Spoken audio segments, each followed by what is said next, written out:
Gastroesophagitis reflux. Haya ni magonjwa ambayo yanasababishwa na mfumo mbovu wa mmeng'enyo wa chakula ambayo huwa yanaathiri kabisa tumbo, yanaathiri umio, lakini pia huenda kuathiri hata moyo. Inawezekana wewe leo hii ukawa unapitia hali ya kuhisi kama kuna kitu kinarudi kwenye koo, yaani unakula chakula lakini baadaye unahisi kama kuna kigololi fulani kinakuwa kimekwama hapa kwenye koo. Hata kama ukinywa maji, hata kama utumie kitu kizito kuweza kusukuma, kila kitu kinakuwa kitoki hapo.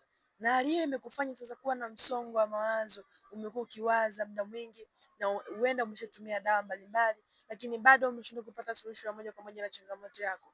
Mimi nimekuwa nikiwasaidia watu wengi sana ambao wana shida kama kwako na wameweza kupona kabisa, kwa sababu ninazo dawa au suluhisho ambalo linaenda kutatua kuanzia chanzo cha tatizo lako, tatizo lenyewe, na hata kupinga na madhara yake.